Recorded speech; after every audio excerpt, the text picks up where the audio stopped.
देख रहे हैं, उसी दौर में समराथल फाउंडेशन के द्वारा ये जो एक सकारात्मक प्रयास किया जा रहा है वो काबिले तारीफ है। जैसा कि जवाहरलाल नेहरू ने कहा था कि स्कूल जो हैं वो आधुनिक भारत के मंदिर हैं, और इसी वक्तव्य को यथार्थ करने का प्रयास समराथल फाउंडेशन के द्वारा किया जा रहा है।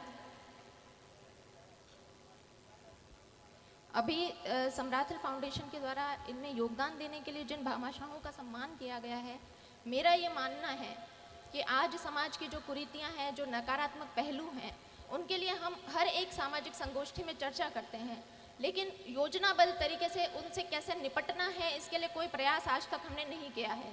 समराथल फाउंडेशन ने इसके लिए एक कदम उठाया है।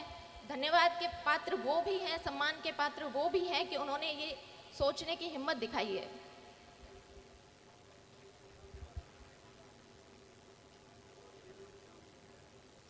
मैं आशा करती हूँ, जैसा अभी स्टेज से अनाउंसमेंट हुआ, कि जिन बच्चों ने अभी प्रतिभा खोज परीक्षा दी है वो इस पंडाल में मौजूद हैं, और अगर यहाँ मौजूद नहीं है तो वो यूट्यूब या अन्य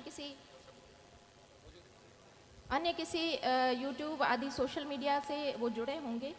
तो आज आप सभी बच्चे ज़िंदगी के ऐसे मोड़ पर खड़े हैं जहाँ आपके सामने बहुत सारी चुनौतियाँ, संघर्ष आने वाले हैं।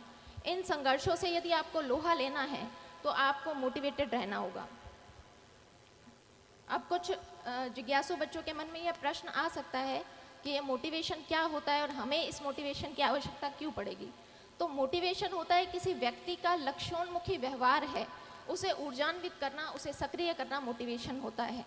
तो क्या ये मोटिवेशनल स्पीचेस सुन के आप सेल्फ मोटिवेटेड हो जाएंगे? बिल्कुल होंगे, लेकिन आने वाले सिर्फ 24 और 48 घंटों के लिए होंगे।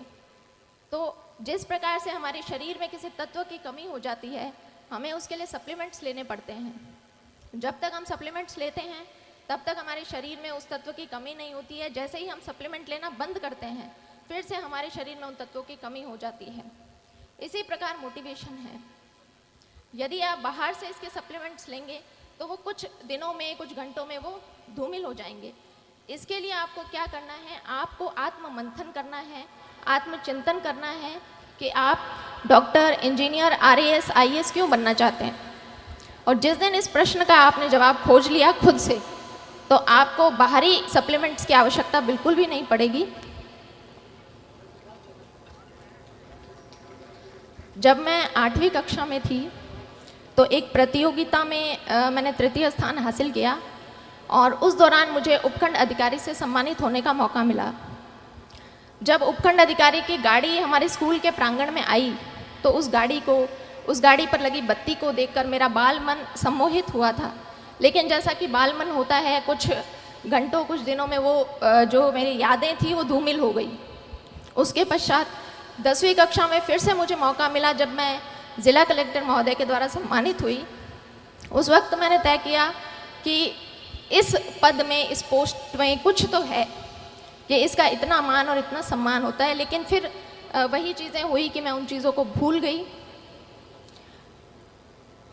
10वीं परीक्षा के बाद जब ऐच्छिक विषय चयन का प्रश्न खड़ा होता है, उस वक्त मेरी कुछ सहेलियों ने कहा कि हम तो मैथमेटिक्स, साइंस लेंगे और इंजीनियरिंग करेंगे।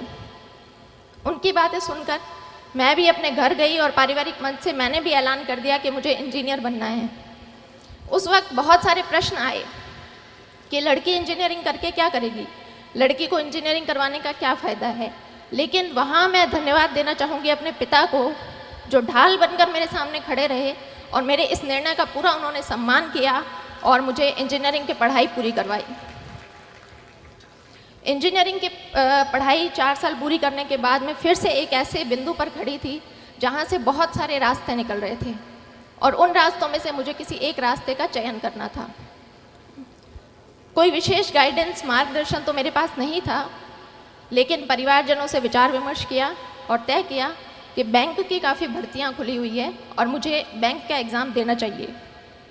इस एग्ज़ाम तैयारी के दौर में कास्ट सर्टिफिकेट के लिए मुझे फिर से उपखंड अधिकारी के कार्यालय में जाने का मौका मिला। उस दिन उनके कार्यालय के बाहर भीड़ को देखकर फिर से एक बार मुझे लगा कि इस पोस्ट के लिए मैं ट्राई कर सकती हूँ। घर आकर मैंने दबी आवाज़ में अपने पिता से पूछा कि उपखंड अधिकारी बनने के लिए मुझे क्या करना होगा। और उस वक्त ये प्रश्न पूछते वक्त मेरे पिता की आंखों में जो चमक थी, वो चमक मेरे लिए मोटिवेशन बनी। बाद में पता चला कि मेरे पिताजी ने भी अपनी युवावस्था में इन परीक्षाओं की तैयारी की थी, लेकिन वो सफल नहीं हो पाए। तो मैंने तय कर लिया कि मुझे इस परीक्षा को देना है और इसमें सफल भी होना है। तो इसी तरह से आप भी अपना सेल्फ मोटिवेशन देखें, कौन सी ऐसी चीज़ है जो आपको अपनी जर्नी के दौरान मोटिवेटेड रख सकती है। मैंने RS 2013 की परीक्षा दी, उसमें मेरी 77वीं रैंक से चयन हुआ, लेकिन चूंकि RS के पद कम थे इसलिए मुझे राजस्थान लेखा सेवा अलॉट हुई।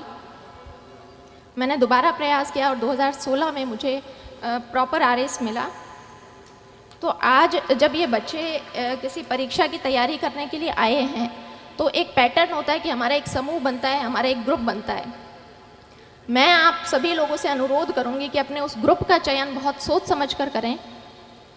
जब मैंने प्रारंभिक परीक्षा अपने घर से तैयारी करके पास की, मेंस के लिए मैं जयपुर गई। वहाँ पर शुरुआती दिनों में कुछ मेरे ऐसे दोस्त थे जिनका हर वक्त यही कहना होता था कि भर्ती तो सिर्फ 700 पदों पर निकली है, हमारा नंबर कहाँ आएगा। हमसे पहले भी बहुत से बच्चे हैं जो तैयारी कर रहे हैं, हमारा नंबर कहाँ आएगा। तो मैं भी उन शुरुआती दिनों में काफ़ी नेगेटिविटी से घिर गई थी। फिर मैंने तय किया कि जब परीक्षा तो देनी ही है तो क्यों ना अपना समूह बदल लिया जाए। फिर मैंने 2 ऐसी लड़कियों का चुनाव किया जो मेरे ही बैकग्राउंड से थी। हमारा बस एक ही डिस्कशन रहता था कि भर्ती तो सैकड़ों पदों पर निकली है, हमें तो सिर्फ एक पद चाहिए। और आज हम तीनों लड़कियां RS अधिकारी हैं और वो जो ग्रुप जो नेगेटिविटी की बातें करते थे वो आज भी RS की परीक्षा दे रहे हैं। इसलिए आप पॉजिटिविटी बनाकर रखें। मैं अपनी बात को कंक्लूड करना चाहूँगी कि यदि आपने सोच ही लिया है कि आपको रणभूमि में उतरने का आपने मानस बना ही लिया है, तो आपकी तैयारी ऐसी होनी चाहिए कि प्रश्न पत्र में किसी भी प्रकार की गुगली डाली जाए, आप नॉट आउट वहाँ पर डटे रहें।